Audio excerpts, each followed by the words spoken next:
सकाळी उठल्यानंतर पहिला कप लागतो तो चहाचा आणि बहुतेक जणांची सुरुवात अशा फक्कड चहाने होते. कडकडत्या थंडीमध्ये सकाळी जर हातात गरमागरम चहाचा कप आला ना तर अंगातला सगळा गारठाच पळून जातो. चहाला वेळ नसतो पण वेळेला चहा मात्र लागतोच. कडाक्याची थंडी असो किंवा रिमझिम पाऊस आणि अशा वेळेला गरमागरम चहाची आठवण येते. तोही मसालेदार आणि टपरीवाल्या कडक चहाची. आणि खास गोष्ट म्हणजे तोच टपरीवाला चहा घरी कसा बनवायचा तो आज मी दाखवणार आहे. जसा चहा टपरीमध्ये असतो ना टपरीवाल्यांसारखा सेम असा दाटसर मसालेदार आणि ना एका घोटामध्ये तरतरी देणारा फक्कड असा चहा मी तुम्हाला कसा करायचा आहे तो दाखवणार आहे. महाराष्ट्रात घरोघरी सुरुवात होते ती फक्कड अशा चहाने. सकाळी उठल्यानंतर सगळ्यांच्या घरी असा मस्त वाफळता चहाचा सुवास येत असतो आणि बऱ्याच जणांची सुरुवात चहानेच होते. आणि या कडाक्याच्या थंडीमध्ये तर चहाशिवाय काही जमतच नाही आणि तोही मसालेदार असा दाटसर चहा असेल तर ना दिवस कसा छानच होईल. आता मी 2 कप तुम्हाला चहा करून दाखवणार आहे, अगदी 2 माणसाचा. त्यासाठी इथे ताजे फ्रेश असे मसाले घेतले आहेत. बघा इथे काय काय घेतलं आहे. थंडीमध्ये मसाल्यांचा काय उपयोग होतो चहामध्ये घातल्याने ते मी तुम्हाला सांगणारच आहे. इथे मी आलं घेतलं आहे भरपूर प्रमाणात. तसं तर 2 माणसासाठी अर्धा इंच आलं बस होतं पण मी इथे भरपूर असं 1 इंचभर आलं घेतलं आहे. थंडीपासून संरक्षण देतं, सर्दी खोकला कमी करतं, त्याचबरोबर शरीरात उष्णता निर्माण करते. घसा साफ ठेवायलाही खूप उपयोगी आहे हे आलं. म्हणूनच मी चहामध्ये थोडं आलं जास्तच घालते. 2 लवंगा घातल्यामुळे घशातील खवखव कमी होते. 2 मिरी घातल्यामुळे अंगात छान अशी ऊब येते. अर्धा इंच दालचिनीचा तुकडा रक्तभिसरण छान करतो आणि चहाची चव आणि रंग छान खुलवतो. तुम्हाला तर माहितीच आहे वेलची छान असा सुगंध देते चहाला, पण पचन सुधारायलाही खूप मदत करते. वेलची आम्लपित्त कमी करते. थंडीमध्ये चहामध्ये वेलची घातल्यामुळे चहा पचायला हलका अधिक ताजा तवाना वाटतो. म्हणून मसालेदार चहा असा थंडीत खूपच फायदेशीर ठरतो. हा फ्रेश असा ताजा मसाला मी खलबत्त्यामध्ये घेतला आणि जाडसर असं कुटून घेतला आहे, म्हणजेच ठेचून घेतलं आहे. आता इथे मी चहाचं पातेलं घेतलं. जसं की प्रत्येक घरामध्ये चहासाठी एक स्पेशल भांडं असतं म्हणजे चहाचं पातेलं, ते घ्यायचं.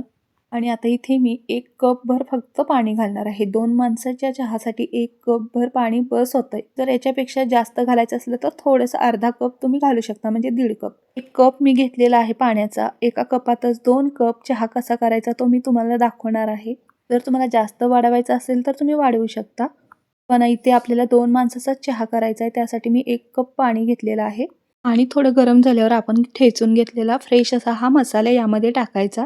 गरम पाण्यात हा मसाला टाकल्याबरोबरच पाण्याचा रंग बघा. या पाण्याला ह्या मसाल्यांचा पूर्णपणे अर्क लागायला हवा. पाण्याचा रंग बघताच तुम्हाला कळेल की पूर्णपणे या मसाल्यांचा फ्लेवर आणि रस सगळा उतरला आहे त्यामध्ये. आता या मसाल्यांबरोबर उकळण्यासाठी आपल्याला जी चहापूड आपण वापरतो ना ती टाकायची आहे. तुम्ही कोणत्या ब्रँडची चहा पावडर वापरताय ती त्यामध्ये 1 ते 2 चमचे टाका. चहा पावडर जर बारीक असेल तर 2 मोठे चमचे टाका. जर मोठी असेल तर 1.5 चमचे बस होतंय. पूर्णपणे चहा पावडर आपल्याला यामध्ये 1 मिनिटभर उकळवून घ्यायची. त्याचबरोबर ह्यामध्ये ना आपल्याला जायफळ खिसून घालायची आहे. 1 चिमूटभर होईल एवढी. फक्त आपल्याला 1 चिमूटभर जायफळ टाकायची आहे खिसून. जायफळ टाकल्यामुळे ना शरीराला छान अशी उष्णता भेटते, त्याचबरोबर चहाला छान फ्लेवर सुगंध येतो. अशा पद्धतीने किसणीने किसून मी 1 चिमूटभर होईल एवढी जायफळ पावडर किसून घातलेली आहे. चहा ना घट्टसर असा टपरीवाल्यांसारखा होण्यासाठी आपल्याला चहा पावडर आणि मसाले एकसंध होईपर्यंत उकळवून घ्यायचा आहे. चहा पावडरचा आणि मसाल्यांचा पूर्ण पाण्याला फ्लेवर लागला पाहिजे. जसजसे मसाले उकळतील ना तसं सगळा घरभर याचा सुवास पसरला आहे. टपरीवाल्यांकडे जो मसाला असतो ना तो असाच घरचा आपण जो आता फ्रेश मसाला केला त्याच पद्धतीचा असतो. सगळ्या मसाल्यांचा आणि चहा पावडरचा सगळा मस्त असा फ्लेवर आणि रंग पाण्यामध्ये उतरला आहे बघा. मसाल्यांचा चहा पावडरचा सगळा रंग आणि चव या पाण्यामध्ये छान अशी उतरली आहे. त्याच वेळेला आपल्याला इथे साखर टाकायची आहे आणि साखर आपल्या आवडीप्रमाणे तुम्ही कमी जास्त करू शकता. तर ह्या माझ्या छोट्या कपनी मी 1.5 कप इथे साखर माझ्या अंदाजानुसार मी इथे टाकली आहे. तुम्ही पोहे खायच्या चमच्याने अगदी 4 ते 5 चमचे टाकलेत तरी हा चहा छान असा गोडसर होणार आहे. याच्यापेक्षा जास्त प्रमाणात तुम्हाला जर गोड आवडत असेल तर तुम्ही साखर तुमच्या आवडीप्रमाणे टाकू शकता. साखर टाकल्यानंतर साखरेचा कच्चापणा जाईपर्यंत छान विरघळेपर्यंत आपल्याला 1 मिनिटभर छान असं साखरेचा गोडसरपणा त्या पाण्याला लागेपर्यंत थांबायचं आणि त्यानंतरच आपल्याला यामध्ये दूध घालायचं आहे. पाणी उकळलेलं असतं त्यामुळे साखर टाकल्यानंतर ती लगेचच विरघळली जाते. त्यानंतर आपल्याला आता इथे दूध टाकायचं आहे. दूध टाकताना मी इथे 1.5 कप दूध टाकलेलं आहे आणि दूध टाकताना आपल्याला इथे कच्चं दूध टाकायचं आहे. अजिबात तापवलेलं किंवा उकळून ठेवलेलं दूध टाकायचं नाही, त्यामुळे पूर्णपणे चहाचा फ्लेवर बिघडतो. टपरीवालेही असेच करतात. टपरीवाल्यांसारखा छान असा चहा हवा असेल, रंग हवा असेल, चव हवा असेल तर दूध आपल्याला इथे कच्चंच टाकायचं आहे.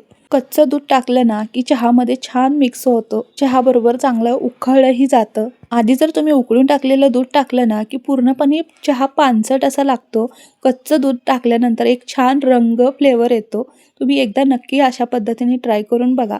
नेहमीच आपण सकाळी जो चहा करतो तो वेगळा, पण ह्या पद्धतीने एकदा चहा केलात ना तुम्हाला पूर्णपणे तो फ्लेवर आणि चहाची चव नक्कीच जाणवेल. काही जणांचं असं म्हणणं असतं की भरपूर दूध टाकल्यामुळे चहा असा दाटसर आणि घट्टसर होतो. जेवढ्या प्रमाणात आपण पाणी घेतो त्याच्यापेक्षाही थोडंसं जास्त दूध फक्त टाकायचं आपल्याला. दूध जास्त प्रमाणात टाकल्यावरही मसाल्यांचा स्वाद दबतो, रंगही पांढरा होतो. म्हणूनच टपरीवाले ही दूध कच्चंच चहामध्ये वापरतात. चहाचा रंग बदामी, कडक असा टपरीवाल्यांसारखा घट्टसर आणि तरतरी देणारा चहा असेल तर तुम्ही योग्य प्रमाणात सगळं जिन्नस टाकली की चहा आपला परफेक्टच होणार. दूध चहासाठी असतं, चहा दुधासाठी नसतो. एक गोष्ट मात्र लक्षात ठेवा, दूध टाकल्यानंतरही जास्त वेळ उकळायचं नसतं. टपरीवाले काय करतात माहिती का, एक मोठ्या आचेवर उकळी आली की मंद आचेवर एक उकळी, नंतर पूर्णपणे गॅस बंद म्हणजे बंद. साखर, चहा पावडर आणि दूध जास्त वेळ कधीच उकळायचं नसतं. त्याचं पूर्णपणे कॅफेन तयार होतं. म्हणून जेवढ्या प्रमाणात आपल्याला जेवढे उकळायचं आहे त्यामुळे कच्चं दूध घालायचं. कच्च्या दुधाला एक उकळी आली की मंद आचेवर एक उकळी, नंतर गॅस बंद. म्हणूनच आपल्याला चहा पावडर आणि मसाले 1 ते 2 मिनिटं उकळून झाल्यानंतरच इथे साखर आणि दूध टाकायचं शेवटी. इथे बघा रंग बघा चहाचा किती सुंदर आला आहे.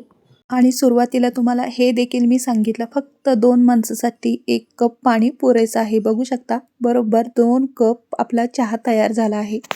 जर तुम्हाला जास्त प्रमाणात करायचं असले तर तुम्ही करू शकता, पण इथे 1 कपमध्ये 2 कप चहा मी कसा तयार केला तुम्ही पाहिलाच असाल. साखर आणि दूध टाकल्यामुळेही चहा वाढला जातो, त्यामुळे आपण पाणी मात्र प्रमाणात घ्यावं. म्हणजेच कसं चहा आपला आळणी किंवा पानसट होणार नाही. तुम्हाला इथे चमचेने दाखवत आहे. चहा बघा आपला घट्टसर असा दाटसर झाला आहे. किती छान सुगंध घरभर दरवळला आहे चहाचा. टपरीवाली सुद्धा याच पद्धतीने सेम चहा करतात. काही असं वेगळं नसतं. फक्त तो योग्य प्रमाणात केला ना परफेक्ट असा चहा तयार होतो. तर मंडळी, सकाळी उठल्यानंतर तुम्हालाही 1 कप चहा असल्याशिवाय दिवस छान जात नाही का? तुम्हाला ही चहा तेवढाच आवडतो का? नक्की कमेंट करून सांगा. रेसिपी तुम्ही कुठून पाहताय तेही नक्की कमेंट करून सांगा. आत्तासाठी बाय, भेटूया पुढच्या रेसिपीमध्ये. धन्यवाद.